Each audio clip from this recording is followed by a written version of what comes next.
tout le monde. Alors on se retrouve pour une nouvelle discussion autour des cartes et aujourd'hui je suis en compagnie de quelqu'un qui était déjà venu me rendre visite sur mon petit pays de Candice. Vous la connaissez puisque c'est une illustratrice talentueuse. Elle vient de sortir un jeu dont nous allons parler en long, en large et en travers, mais vous la connaissez aussi parce qu'elle était venue présenter son oracle des reflets. Et c'est la charmante Célia Melleville. Bonjour Célia. Coucou Candice, coucou tout le monde, coucou ta petite communauté. Comment vas-tu? Ça va bien. Et toi? Ça va très bien, merci.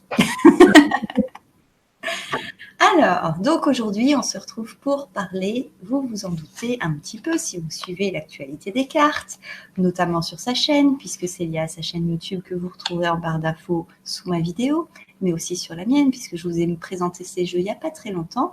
Ce sont les Lily White et les Lily Black Tarot. Voilà, les deux petites merveilles. Vous savez, c'est les tarots, vous n'arrivez jamais à vous décider lequel vous voulez. Ben, c'est ceux-là qu'on va parler aujourd'hui. Mais avant, on va revenir un peu vers toi, Célia. Bon, on ne va pas te représenter parce qu'on l'avait déjà fait dans l'oracle des reflets. Donc, les gens qui ne connaîtraient pas Célia, je vous invite à aller voir la première discussion qu'on a fait il y a longtemps maintenant, hein, qu'on se connaît. Il y a 3 ans et demi. 3 ans et demi, oui. Le temps a passé parce qu'entre-temps, tu as eu de nombreux bébés. L'oracle des fous. Tu as eu avec au clair de la lune les petits oracles des animaux de pouvoir, des couleurs, des fées. Qu'est-ce que tu as eu d'autre? Le Tanis normand. Voilà. Et les derniers, les Lily. Mes Lily. D'où te vient une telle créativité? Alors, comment te dire? Commençons par le commencement, l'oracle des reflets. Bon, déjà, j'étais passionnée de cartes depuis un très très bon bout de temps. Et j'avais créé l'oracle des reflets pour moi, dans un premier temps pour moi et puis mes copines, tu vois, c'était un cercle assez fermé parce que j'osais pas le montrer à plus de personnes, j'avais pas trop confiance en moi. Et puis un jour, je me suis dit non, allez, je me lance quand même, je le fais paraître en auto-édition. Comme ça, si ça plaît, ça plaît. Si ça plaît pas, bon, bah tant pis, j'aurais plus qu'à m'en prendre qu'à moi-même. Et en fait, l'oracle des reflets a beaucoup plu. Et ça m'a motivée à continuer à jumeler ces deux passions qui sont les cartes, les oracles, la spiritualité, à développer aussi ma spiritualité à travers la création de jeux de tarot, d'oracles, etc. C'est vraiment quelque chose qui me porte, en fait, et qui rejoint plusieurs passions. Donc, c'est hyper intéressant et enrichissant en plus d'être d'être entre guillemets sa propre maison d'édition, puisque du coup, je peux choisir mon carton de cartes, je peux me dire ah ben j'ai envie de dos doré, mais soyons fous, faisons-le, tu vois. Donc j'ai vraiment la main mise dessus. Je pense à un jeu, mais j'y pense de A à Z. Après, faire des collaborations, ça a été aussi hyper motivant parce que du coup, là, on rentre en communication avec une autre personne.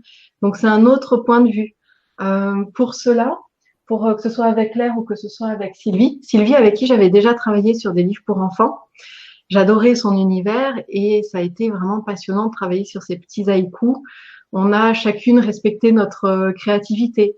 Donc moi, elle me montrait ses poèmes et je lui disais oh là là, celui-là il me parle tellement que j'avais voyé tout de suite l'illustration dessus. Et ça a été un peu pareil pour Claire. Elle me disait voilà, j'ai écrit ces textes et voilà ce que j'imagine un peu dans ma tête. Et ensuite, elle me laissait le champ libre. Donc c'est très enrichissant aussi de travailler comme ça avec la vision aussi de l'autre et de se faire accompagner ensemble pour créer un jeu. Donc que ce soit de l'auto-édition, que ce soit de l'édition justement avec d'autres personnes, ça a des aspects différents et en même temps c'est tout aussi enrichissant et ça donne envie de continuer aussi. Tu vois les Lily White Tarot, je me suis dit mais j'ai écrit le livre qui allait avec.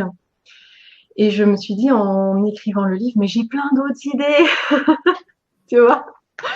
Donc, du coup, j'ai fait la formation après pour compléter, parce que plein d'idées sont venues. Et en faisant la formation, eh ben forcément, ça m'a donné d'autres idées pour faire d'autres jeux. Donc voilà, c'est un peu un cercle vicieux, pas vicieux, c'est un peu un cercle au contraire vertueux où tu crées quelque chose et tu vas travailler aussi sur un aspect de toi en le créant. Ça va peut-être débloquer de nouvelles choses et tu as envie de rebondir dessus à chaque fois. Donc voilà d'où me vient ma créativité. C'est que je rebondis en fait à chaque fois sur les choses qui me viennent. Et alors, du coup, les Lily, gros challenge, les Lily, je suppose. Très gros challenge. En fait, j'avais commencé à travailler sur le Lily White. J'avais fait il y a quelques années. Bien sûr, mon jeu n'est pas dans l'ordre. Alors, j'avais travaillé. En même temps. C'est ça. Je les retrouve facilement. En fait, j'ai commencé à travailler sur le tarot en même temps que je travaillais sur le Tanis, le Normand. Et j'ai commencé à créer la carte du fou. Bien sûr, c'est toujours la première carte que je crée avec celle de l'impératrice. Elles me sont venues comme ça. J'avais vraiment envie de travailler dessus. Donc, j'ai travaillé sur 3-4 cartes des arcanes majeures. Et puis, j'ai mis ça dans un petit coin. J'ai fini le Tanis. Je me suis posée un petit peu. Et puis, quand même, ce jeu, il continuait à travailler dans ma tête. La technique, tout ça, j'avais envie de le reprendre. Donc, j'ai commencé à le reprendre. Et je pourrais même plus te dire pourquoi et comment, mais donner l'idée et l'envie de travailler sur un jeu en noir, où je me suis dit, mais le Tanis, le Lily, pardon, il a une certaine énergie, et j'ai envie de décliner cette énergie, de travailler sur ces dessins, mais avec une énergie différente. Et c'est tout à fait ce qui s'est passé, puisque tu vois, par exemple, le Lily White, c'est du crayon et de l'aquarelle. Donc, c'est quelque chose de très léger. Tu vois, le crayon, t'appuies pas trop dessus. Tu fais des choses assez fines. L'aquarelle, c'est pareil. C'est quelque chose où tu mélanges avec de l'eau, donc tu dilues. Alors que pour la version black, j'ai travaillé au crayon de couleur sur une feuille noire. Et pour avoir les couleurs qui ressortent comme ça, au contraire, il fallait bien appuyer sur le crayon. Il fallait bien mélanger. Je me suis fait une tendinite avec ce jeu-là. Une tendinite à la main parce que justement, il fallait un petit peu forcer pour faire ressortir comme ça les couleurs. Et mais en même temps, il a quelque chose de très lumineux justement de par ces couleurs qui ressortent comme ça. L'un a un côté très doux et l'autre a un côté lumineux. Mais lumineux dans le noir, tu sais, comme quand on allume une allumette et tout d'un coup, ça s'éclaire. Alors que tu allumes une allumette en plein jour, ça change pas grand-chose. Non. Donc, c'est un petit peu cette énergie qui est venue du Lily Black. Voilà. La tempérance, par exemple. Oui. Cet effet lumineux, en fait. Oui. Moi, ça me fait penser un peu, tu sais, comme le 14 juillet, les feux d'artifice quand il fait nuit noire. Oui. Voilà. Alors qu'un feu d'artifice en pleine journée, tu le verrais pas. On serait moins dans la magie, en fait. On serait moins dans la. Ce serait beau pareil, mais ce serait pas l'effet waouh. Tu vois, l'effet avec les couleurs on aurait même, je pense, du mal parce que ce qui fait la beauté d'un feu d'artifice, c'est aussi les différentes couleurs qu'ils mettent, les différentes formes de feu, etc. Et quand c'est en journée, on aurait beaucoup plus de mal à distinguer ces couleurs différentes. Les cartes n'ont pas du tout la même énergie.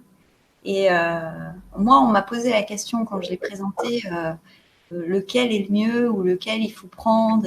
Et je leur ai dit, mais 15 fois, j'ai dit, mais moi, quand j'ai vu que tu faisais ces tarots, de départ, je savais que j'allais prendre les deux. C'était les deux ou rien. Je savais. Parce que moi, mon cœur balance pour les deux. Je pense que j'ai quand même une préférence, quand même un peu pour le black. Ah. Dans le sens où, justement, on a des cartes qui sont pas comme qui sortent vraiment de l'ordinaire. Et moi, j'adore les cartes, mais j'adore aussi avoir des jeux très différents. Et je trouve qu'il y a certaines cartes en noir, comme par exemple ce merveilleux 2 de bâton, qui, dans la version blanche, paraît très très douce, très viens sur le nouveau chemin, je t'emmène vers un pays lumineux, merveilleux, c'est Alice au pays des merveilles. Et dans la version black, je trouve que on a toujours cet esprit de voyage, mais moi, je le sens quand même plus comme un voyage intérieur. Ouais. Pas comme on va rentrer en soi, on va apprendre à se connaître et à l'intérieur de nous, on va y découvrir des trésors cachés qu'on avait oubliés ou dont on n'avait pas conscience. Et c'est en ça que, quelque part, j'ai alors vraiment une petite touillette de préférence pour le black parce que je trouve que le black nous fait beaucoup plus travailler sur nous-mêmes, voilà, que le blanc qui est un petit peu plus classique, on va dire. Mais ce n'est que mon impression, bien sûr. C'est top d'avoir ton impression. Mais ils font écho à des parts différentes de nous-mêmes. voilà. Ouais. C'est ça. C'est un peu comme dans le tarot, le soleil et la lune. Oui, tout à fait. Qui sont cette roue de fortune, par exemple, elle est juste en blanc. Elle est en blanc aussi, hein, mais là, on voit vraiment la toile d'araignée qui ressort extrêmement bien, alors que sur le blanc, on la devine plus. En fait, c'est difficile de choisir entre les deux jeux parce qu'ils ont tellement une énergie, cette impératrice en noir et blanc, elle est sublime. Et en blanche, elle est douce. Ouais. Et tu sais, tu parlais de la lune et du soleil, et ce qui est rigolo, c'est que moi, par exemple, je préfère la carte du soleil dans le lily white par rapport au lily black, mais je préfère la carte de la lune dans le lily black plus que dans le lily white. Ben voilà. Donc, tu vois, il y en a vraiment un qui est solaire, un qui est lunaire, et c'est tout à fait cette énergie-là, tout à fait. Ouais. Mais c'est pour ça que je ne pouvais pas choisir entre les deux parce que j'ai des cartes que j'adore dans le blanc, que je préfère dans le blanc, et il y a des cartes que je préfère dans le black. Et du coup, comment choisir quand tu aimes autant de cartes dans l'un que de l'autre? C'est pas possible. Donc, alors moi j'avais une question par contre. Pourquoi Lily? Alors, le Lily, simplement parce que c'est mon diminutif. D'accord. J'ai envie de l'appeler le Célia Tarot, parce qu'on voit beaucoup de créateurs qui donnent leur nom au jeu qu'ils créent. Et je sais pas pourquoi, moi, il y a un petit côté qui me dérange. Alors, c'est peut-être un petit peu côté un peu pudique, tu vois, où j'ai pas envie d'avoir un tarot qui porte mon nom.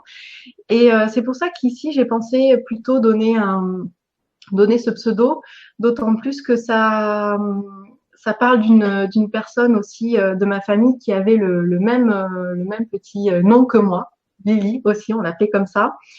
Je le savais pas, je l'ai su que très récemment, juste avant de créer le Lily Black.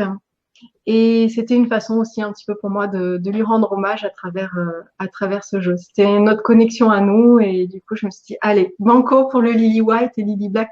Puis ça sonne bien. Ça sonne très bien. Mais du coup, je m'étais posé la question de d'où c'était venu. Il y a aussi un côté très pratique dans le sens où comme mes jeux s'adressent aussi pas que aux Français, Oui. tu vois, comme pour le Tanis, donner un prénom en fait au jeu permet de ne pas avoir la barrière de la langue. Donc c'est sympa. Ouais. C'est bien pensé. Et du coup, il t'aura fallu combien de temps pour les créer, ces deux jeux? Parce qu'on a pu suivre sur ta chaîne l'évolution, la création, tu présentais régulièrement quand tu avais fini une carte, etc. Mais au total, il t'aura fallu combien de temps pour, à partir du moment où tu as commencé cette fameuse première carte du Battler jusqu'à la finition totale, en fait, avec la boîte, tout bien présenté, etc. Alors, je ne sais plus exactement quand est-ce que... Je l'ai marqué dans le livre d'ailleurs. Quand est-ce que j'ai commencé à créer la toute première carte. Mais comme j'ai fait une pause après, tu vois, je me souviens plus du mois, par exemple. Mm. Je me souviens que c'était l'an dernier. Enfin, on est en 2019, attention. Donc, c'était en 2017. C'était en 2017. J'ai commencé à créer l'impératrice. Et puis, je l'ai laissé pendant longtemps. Enfin, l'impératrice et le fou, je l'ai laissé pendant longtemps en off à côté. Et je crois que c'est en janvier de l'an dernier où là, j'ai vraiment eu besoin de me replonger complètement dedans. Et tu vois, les jeux sont sortis en septembre. Donc finalement, il m'a fallu... ils sont sortis en octobre, le temps qu'ils arrivent. Ils ont eu un petit un petit retard pour arriver. Donc, il m'a fallu à peu près 8 mois. On va rajouter 2 mois de plus pour le temps de la réflexion, de la maturité. Donc, je dirais une bonne année. Une bonne année en sachant que faire les démarches avec les imprimeurs aussi, c'est quelque chose de long et de compliqué. Donc, ça prend beaucoup de temps. Si tu devais donner un conseil aux personnes qui se procurent tes Lily dans l'utilisation de ces cartes, ce serait quoi? Alors, en fait, c'est le conseil que je donne tout le temps, même pour tous les jeux, c'est d'écouter son intuition. Il y a toujours une façon d'interpréter les tarots, mais ce que je conseille vraiment, c'est que si un jour une interprétation traditionnelle ne vous parle pas, fiez-vous à votre intuition, parce que votre intuition est en train de parler aussi de ce que vous êtes en train de vivre. Et c'est très très important de savoir se détacher aussi du côté traditionnel d'un jeu de tarot, d'un jeu d'oracle ou de ce qui est écrit dans les livres et les livrets, quand vous en ressentez le besoin, pour vraiment suivre votre intuition lors d'une interprétation. J'étais en train de reprendre le petit livre justement parce que tu parlais de si ça ne te parle pas l'interprétation, et j'ai ouvert sur la fameuse carte de l'étoile du soleil, pardon, on a parlé tout à l'heure, et juste avant, bien sûr, on retrouve la lune, voilà, en version black, en version white. D'ailleurs, je trouve qu'elles sont quand même, bizarrement, je trouve que c'est la carte où on a le moins finalement de vraies différences. Il y a des cartes qui sont très tranchées. On voit que c'est la version black, on voit que c'est la version white. Et sur la lune, je trouve que finalement, et c'est très bien que ce soit la lune d'ailleurs, parce que la lune, c'est tout ce qui est un petit peu voilé, caché, c'est un peu la nuit, on ne distingue pas. Et finalement, je trouve que même en mettant les deux cartes côte à côte, on retrouve cette énergie de on ne sait pas si c'est le white ou le black, en fait. Si on regarde très rapidement de loin, on aura du mal à distinguer lequel est lequel. Il faut vraiment être dessus, en fait. Tu vois ce que je veux dire? Je vois ce que tu veux dire. Moi, j'ai l'impression que dans la version noire, il y a quelque chose de plus présent, une présence qui est plus forte, je trouve. Tu vois? Ouais. C'est vraiment quelque chose qui ressort, je trouve. Après, je comprends ce que tu veux dire parce que du coup, dans la version blanche, j'ai fait un tour un peu noir. Enfin, il n'est pas noir, il est bleu foncé. Mais c'est vrai que du coup, ça rapproche à la carte, ça rapproche de la carte du Lily Black. Mais en fait, moi, j'ai l'impression de voir 4 miroirs qui se répondent. Ça, c'est joli.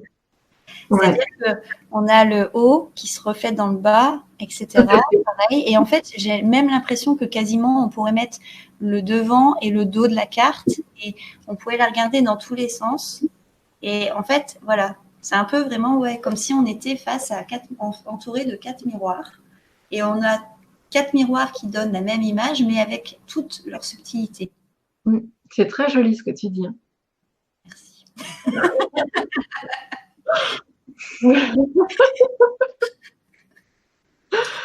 Moi, j'aime beaucoup.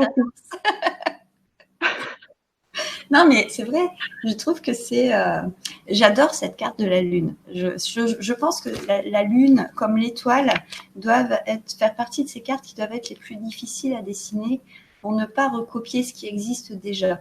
Tout à fait. Dans ce sens-là. Oui.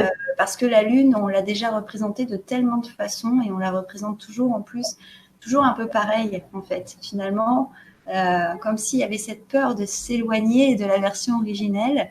Et j'avoue que j'étais très, très agréablement surprise de cette lune et de voir ce côté reflet, de ce côté un peu avec aussi les phases de la lune que j'aime beaucoup parce qu'on parle toujours de la pleine lune, mais en fait, la lune, c'est mouvement constant. Et je trouve qu'on retrouve bien ça dans ces cartes. Et j'en profite pour te dire que le livre, il est génial. Déjà, le fait qu'il soit en couleur, moi, déjà, ça me plaît. C'est beaucoup. Mais ce que j'aime bien, en fait, c'est le côté des... En plus, tu as commencé avec une de mes citations préférées. Alors, ça m'a fait rire quand j'ai lu, c'est ta citation préférée. C'est la mienne. Je ne savais pas que c'était impossible, alors ils l'ont fait.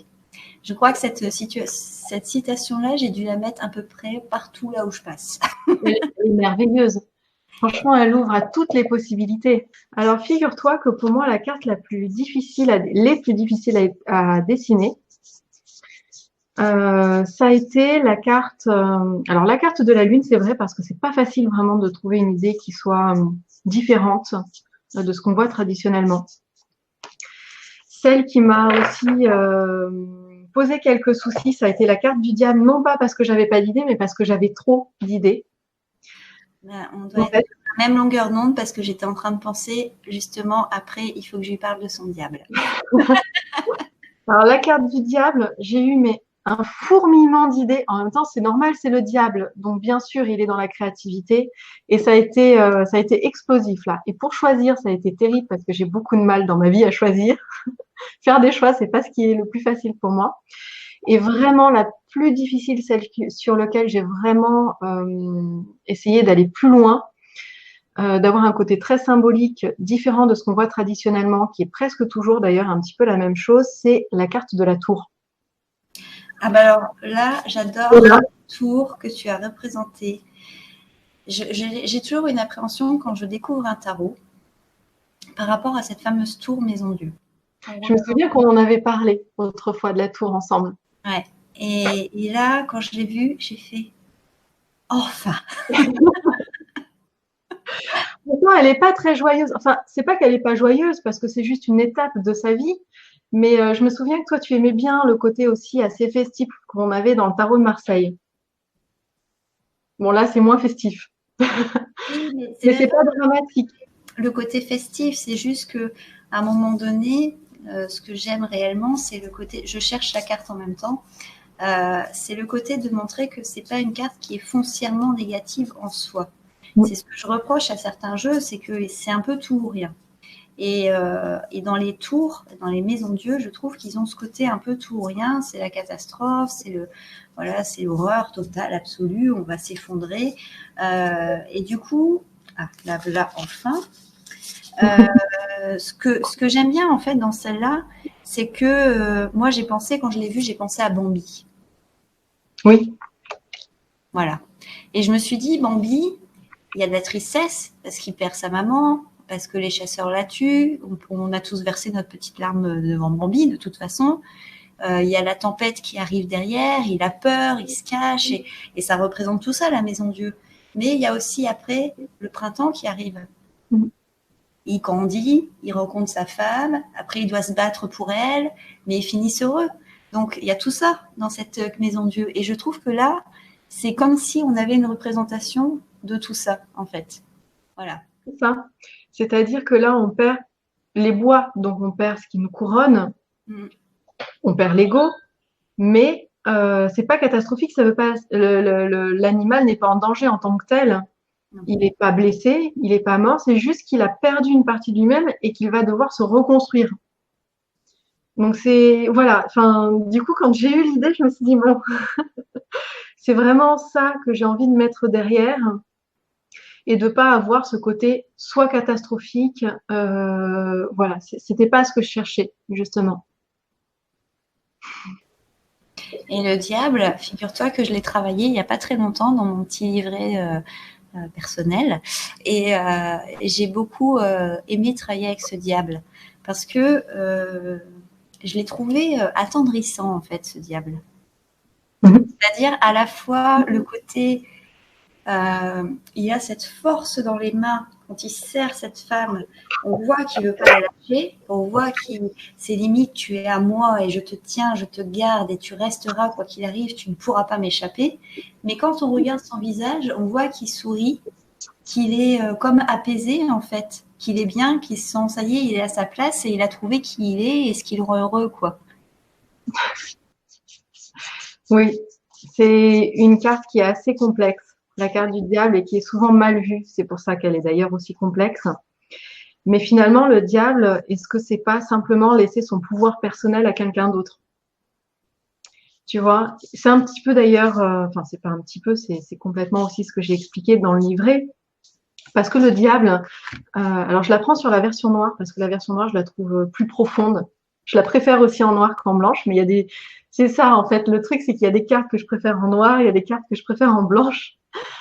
Mais je trouve qu'on la voit très très bien aussi dans le noir, et on voit aussi qu'il a le symbole de la terre sur le front, parce que le diable finalement c'est notre rapport à la matière.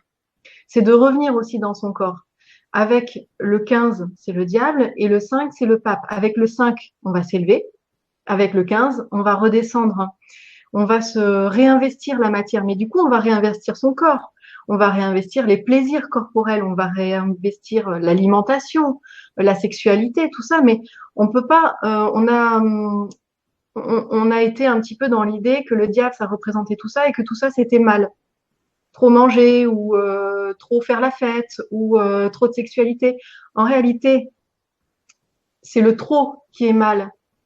Mais le fait d'être, ben voilà, de manger, c'est normal pour le corps. C'est normal aussi de s'amuser. C'est simplement qu'il faut ne pas être dans l'excès. À partir du moment où on est dans l'excès, mais dans n'importe quelle carte du tarot, on tombe dans le côté négatif de la carte. Mais c'est valable aussi pour la tempérance, en fait. C'est valable pour toutes les cartes. Donc, le diable, de façon négative, ça va être d'être dans trop d'excès. Mais sinon, le diable, il est chouette aussi. Il nous dit, ouais, c'est mon pote. Ouais, quand je le n'oublie pas sors ton dans cœur. mes tirages, je dis toujours ah El Diablo, le voilà. Mais oui, il est là pour nous rappeler, attention, tu travailles sur ton développement personnel, mais n'oublie pas aussi que il est l'heure d'aller se faire un petit casse-croûte parce que tu as oublié d'aller manger avant. Tu vois, il est là pour nous rappeler aussi que physiquement, on a choisi d'arpenter le monde, d'avoir un cheminement terrestre avec un corps et qu'il faut aussi en prendre soin. Donc voilà. Et c'est aussi ce côté d'avoir un pouvoir personnel, de se l'accaparer et de ne pas le confier aux autres, de ne pas laisser les rênes de sa vie en fait aux autres. Et c'est là où du coup le diable il va t'étreindre, il va t'empêcher de bouger si tu lui donnes trop de pouvoir.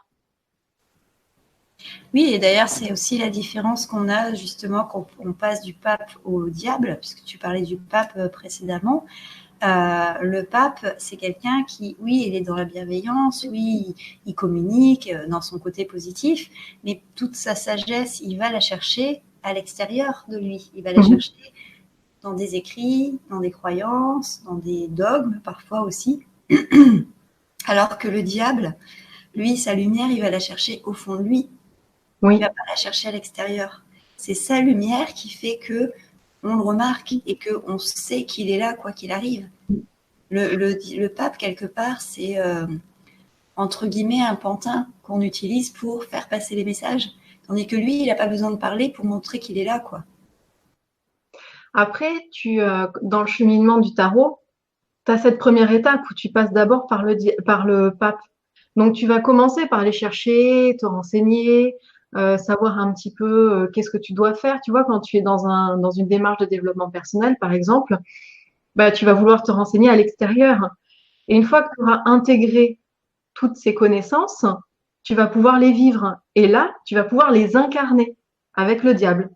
Donc, Voilà. d'abord, tu vas les chercher à l'extérieur avec le pape, et ensuite, tu vas vraiment les incarner avec le diable aussi. J'adore hein, parce que le diable et le pape, ça a vraiment un parallèle. Ouais. Tout dépend de quelle façon, en fait, on voit le parcours du mât, parce que le parcours du mât, il peut aussi partir du monde.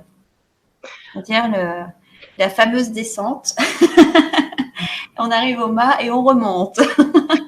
Donc là, en fait, on a les deux aspects. C'est quelque chose qui est assez souvent oublié d'ailleurs dans le parcours du mât, qu'on descend d'abord de quelque chose de plus grand pour apprendre à s'incarner en étant quelqu'un d'humain, puis après repartir pour justement acquérir un peu une espèce de spiritualité au final Mhm. pour pouvoir repartir et après revenir et qu'on fait que ça en fait. On fait que Ben, des. on est sans arrêt dans la roue qui tourne.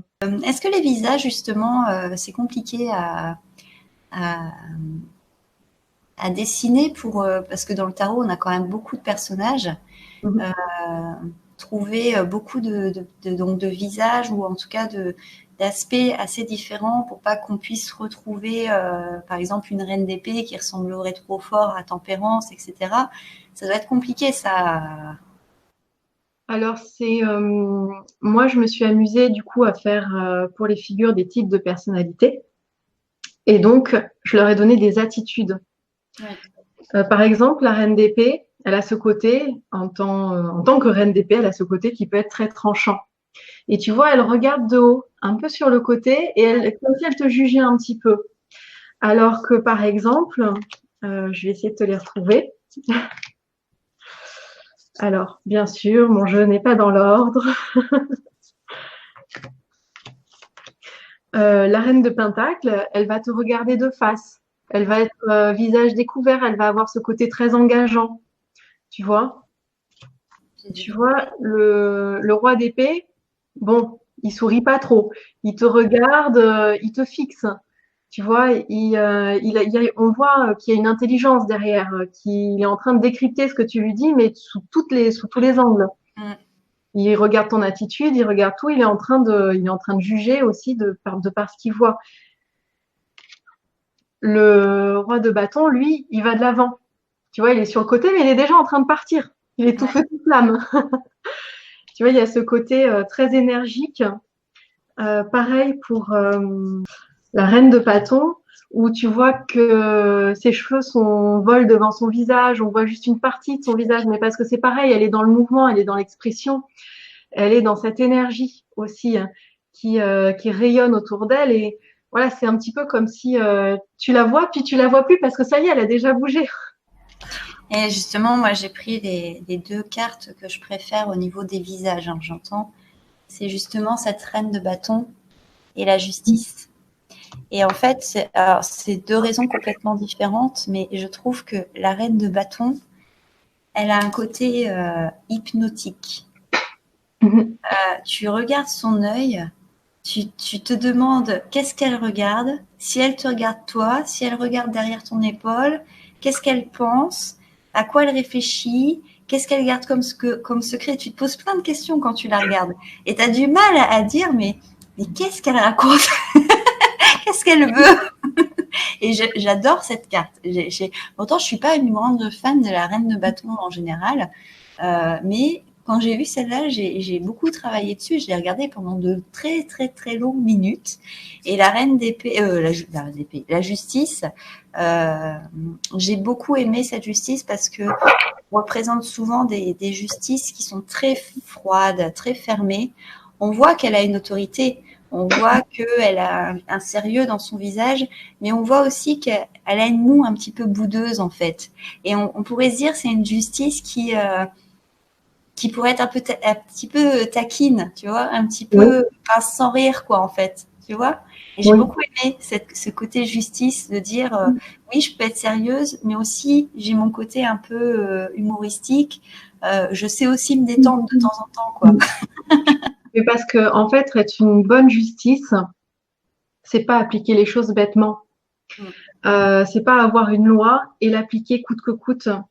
La justice, pour être une bonne justice entre guillemets, il faut qu'elle ait ce petit côté aussi un petit peu autodérision, ou alors elle a la loi et l'esprit de la loi, et qu'elle arrive bien à distinguer les deux.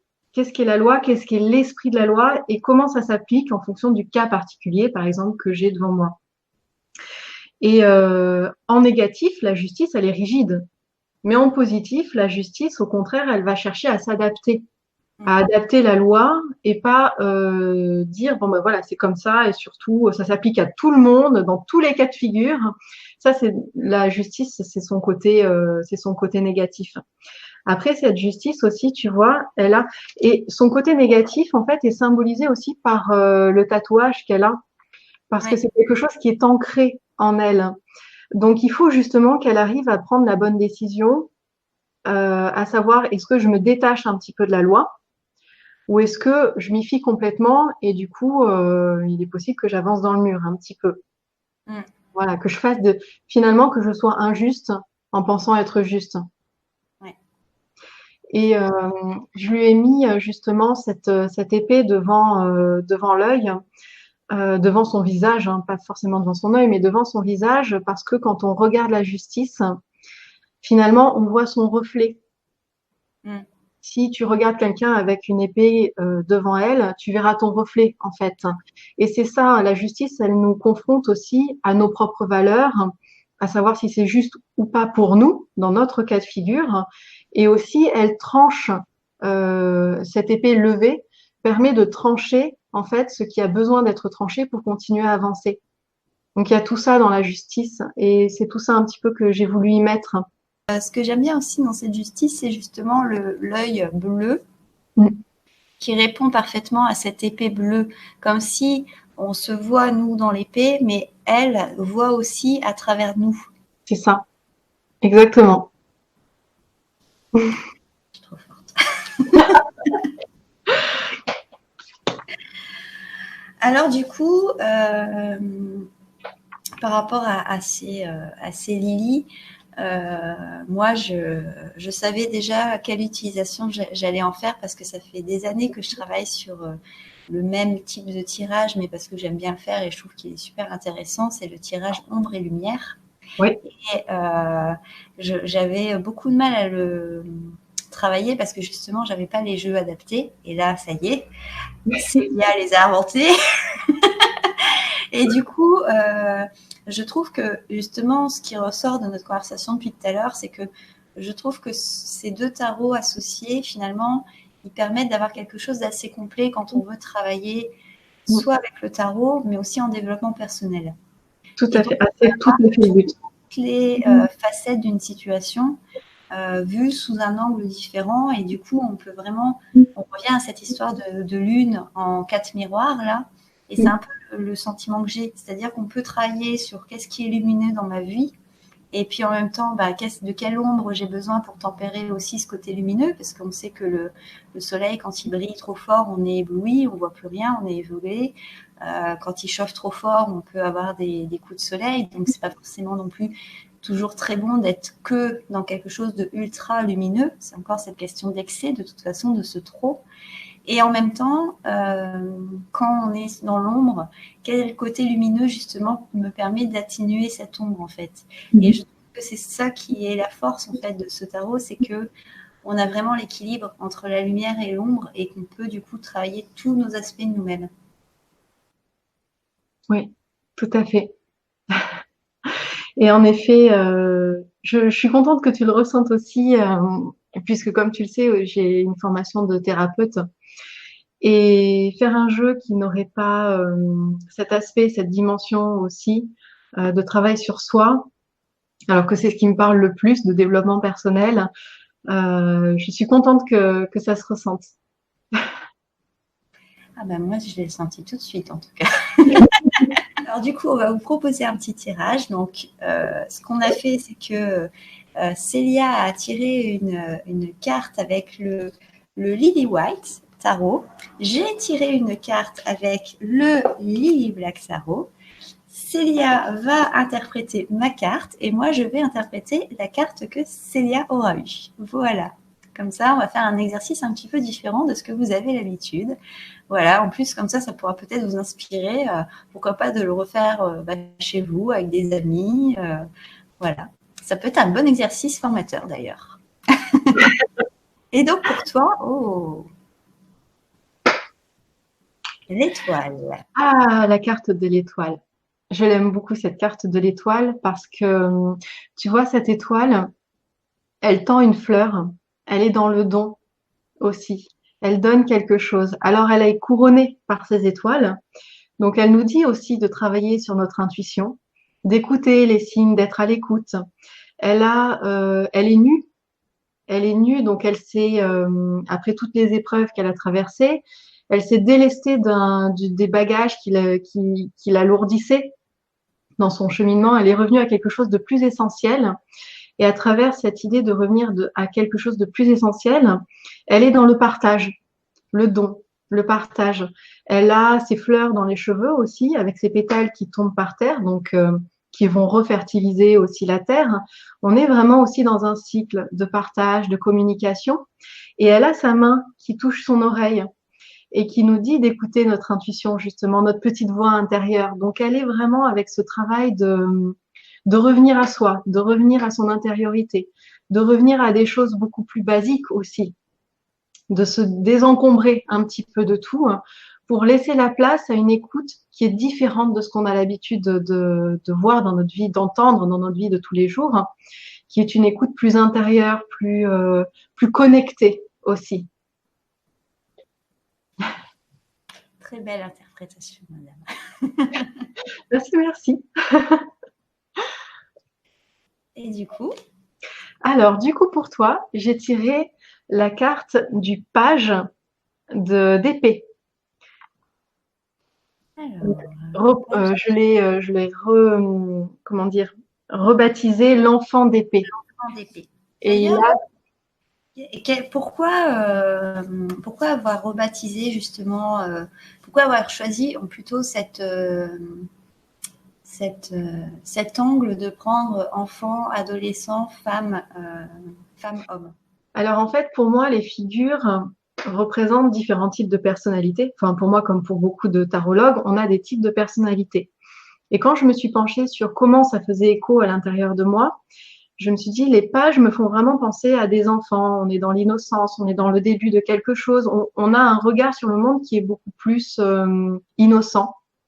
Avec les cavaliers, on est plus dans le côté adolescent. On commence à essayer de trouver sa place dans le monde. On commence à se poser beaucoup de questions. On a envie de bien faire les choses, d'aider aussi. Donc on est vraiment dans ce côté, pour moi, le côté adolescent où on cherche un petit peu sa place dans le monde. On maîtrise pas encore tout à fait, mais on a envie. On a cette envie qui est très forte, et on a aussi notre corps qui se développe. C'est pour ça que j'ai représenté des corps pour les adolescents. Alors que pour le roi et la reine, de façon yin et de façon yang, on maîtrise la suite dans laquelle on est, c'est-à-dire on maîtrise les épées, donc on maîtrise les pensées d'une façon féminine d'un côté et d'une façon masculine de l'autre. Donc c'est pour ça que j'ai représenté des personnes d'âge plus mûr. Et à chaque fois sur les cartes, tu as le symbole ici de la suite, donc la terre pour les deniers, les épées, l'air pour les épées. Et chaque symbole va être situé sur un chakra différent. Pour l'enfant, il est situé sur le cœur. Pour tous les enfants des suites, on a le chakra qui est situé sur le cœur, puisque les enfants, c'est vraiment, c'est à cœur ouvert. Ils font les choses vraiment avec cette pulsion du cœur, en fait, hein, qui est là. Les adolescents, je les ai situés au niveau du plexus solaire, hein, parce qu'on a justement ce côté d'être dans l'action. On commence à avoir une action sur le monde et à vouloir prendre sa place. Donc on est dans ce côté aussi rayonnant. On a envie de rayonner, on a envie de faire partie d'un groupe, par exemple, quand on est adolescent. Et au niveau du front, pour la reine et le roi, puisque eux, ils sont dans la maîtrise, donc au niveau de la tête. Voilà. Et donc, du coup, le page d'épée, le valet d'épée. En fait, c'est bizarre parce que cet enfant d'épée, je le vois très enfant et très adulte en même temps.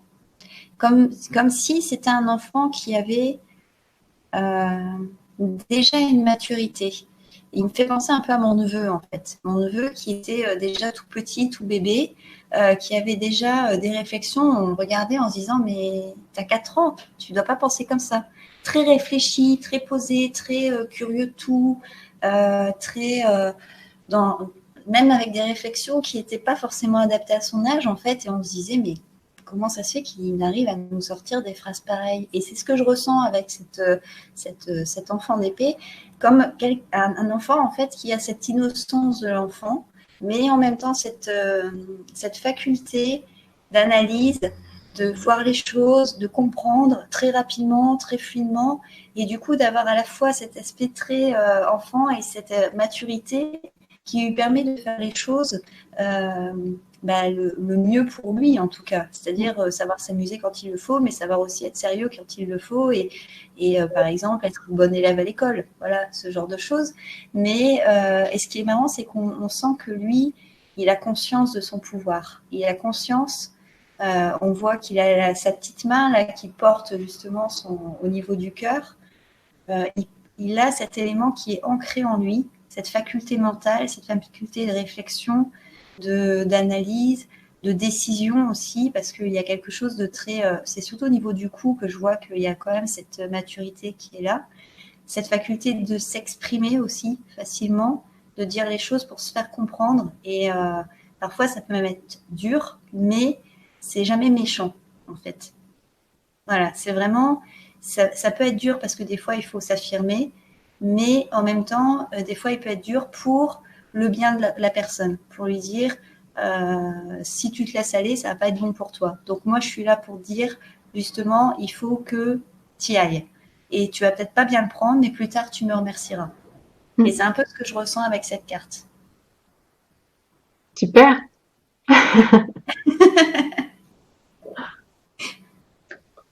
Mais c'est ça que j'aime bien dans les lilies, parce que moi, ayant commencé à les étudier de manière attentive, au premier abord, on voit des images qui paraissent très simples. En fait, il n'y a pas, y a pas énormément de, comment dire, elles sont pas chargées, tes cartes. Tu vois ce que je veux dire? Et quand tu regardes tous les détails, tu vois qu'il y a plein de subtilités en fait. Et c'est ça qui fait qu'on arrive à.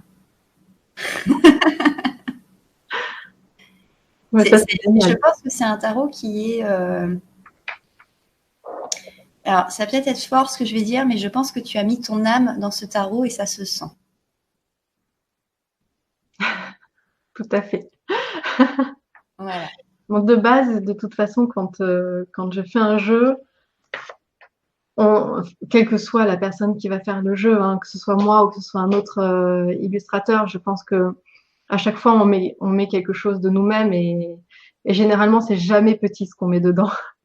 Non, C'est un je investissement. trouve J'ai que travaillé 1 an dessus, donc c'est énorme aussi. Donc je trouve que par rapport au Tanis Lenormand que j'ai aussi, parce que de toute façon, j'ai tous tes jeux en fait.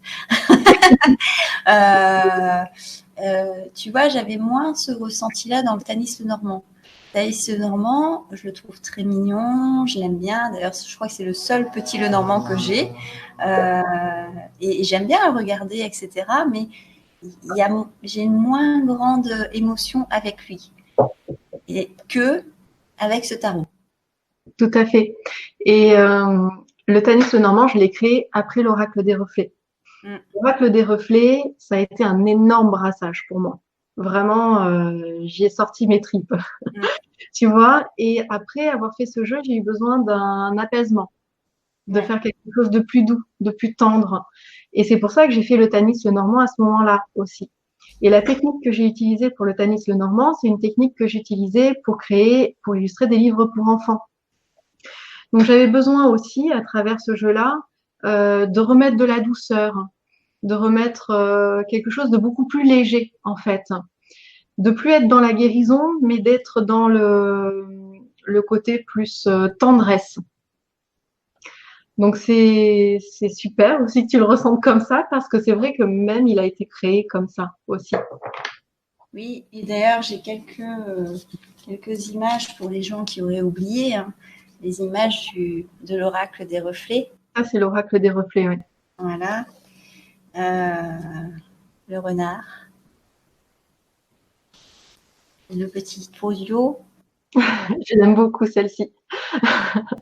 Et puis, on a à côté le Tanis Lenormand, donc qui est très beau. Hein, moi, je l'adore. Hein, j'ai des cartes, je suis amoureuse de certaines cartes, mais voilà, il n'y a pas, c'est pas la même émotion en fait pour moi, et je le sens en fait. C'est comme l'oracle des haïkus. C'est un jeu que j'aime beaucoup, je le trouve très joli, j'aime beaucoup les textes, mais il n'y a pas cette profondeur qu'on retrouve dans l'oracle des reflets et dans les lilies. Et je pense que c'est pour ça que j'aime autant ces deux jeux-là. Plus, on va dire que c'est mes tops au-dessus des Tanis, etc. Parce que je trouve que vraiment, on sent que tu as tout donné, quoi. Oui, j'ai tout donné. Ça c'est sûr. Hein. C'est sûr. Donc, très très bon jeu, de toute façon. Est-ce que tu pourrais rajouter quelque chose? Qu'est-ce que je pourrais t'ajouter? Déjà que je suis ravie qu'ils te plaisent, parce que tu sais que aussi, en créant ces jeux, j'ai aussi pensé à toi. Parce qu'on a plusieurs fois discuté. Toi, tu es une amoureuse du tarot de Marseille. Moi, je suis plus orientée rider. Et dans les lilies white ou black, ce que j'ai vraiment voulu faire, c'était un pont en fait entre le Rider et le Marseille. Et c'est pour ça qu'en t'envoyant les jeux, tu sais, je me suis dit, quand tu les as commandés pour Noël, je me suis dit, oh, j'espère que ça va lui plaire, j'espère que ça va lui plaire et que j'ai pas dénaturé son Marseille, que je suis arrivée à faire ce pont entre le Rider et le Marseille comme ça, justement. Et c'est quelque chose qui me tenait vraiment à cœur, tu vois, de mélanger un petit peu les deux traditions, de créer un pont comme ça entre les deux. Et ça me fait plaisir de voir que c'est un challenge qui, du coup, visiblement, a été relevé. Qui est réussi. J'étais très contente de voir la justice à sa place. Je me suis basée sur la numérologie dans tout mon jeu. Donc, de toute façon, là, c'était normal pour moi de remettre la justice comme dans le Marseille. J'ai été très contente de voir cette fameuse tour non dénaturée. J'ai été ravie de voir les deniers. Voilà. Et pas forcément, notamment cette carte-là, le 6 de denier, où on a le riche, beau homme, grand, fort, le seigneur de ces dames qui arrive et qui sort sa bourse et qui donne. Mais c'est normal pour lui. Et là, on n'est pas dans la même énergie, mais on est plus dans l'énergie du 6 de denier que j'entends basique pour moi, c'est-à-dire on donne et on reçoit.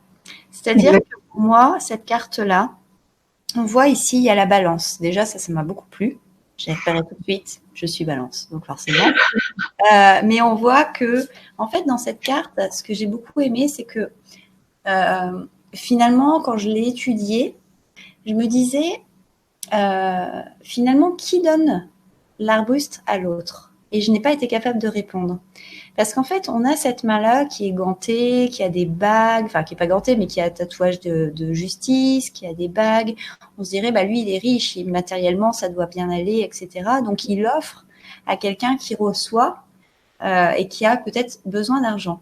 Mais en fait, en positionnant mes mains comme tu l'as représenté sur la chose, je me suis dit, ça se trouve, c'est peut-être quelqu'un qui n'a pas beaucoup d'argent, pas beaucoup de moyens matériels, mais par contre qui a beaucoup de générosité, qui a beaucoup d'empathie, qui a beaucoup d'altruisme et qui apporte un petit peu de chaleur, en fait, de quelque chose du cœur, tout simplement, quelque chose qu'elle a créé pour faire plaisir.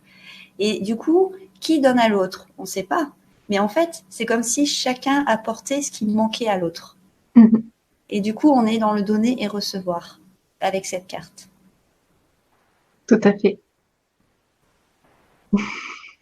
J'aime beaucoup cette carte. Ça me fait plaisir. Non, mais je peux te dire que tu as bien relevé le défi du pont entre le Rider et le Marseille, parce que je pense même que ce jeu est en train de... Alors, c'est pas me réconcilier parce que j'ai jamais été fâchée avec les Riders, quoi qu'on en dise. Mais voilà, j'ai toujours, c'est ce que j'avais expliqué quand j'avais présenté ton jeu. Ça faisait tellement longtemps que je les attendais, que je voulais les commander, que j'attendais Noël, le moment, parce que voilà, c'est aussi un coût d'acheter des jeux comme ça, etc. Et ça fait des mois et des mois que je suis là, je veux les Lily, je veux les Lily. Et tu sais très bien ce qui se passe quand on attend quelque chose depuis très longtemps. Quand on les a enfin, des fois, on a cette déception.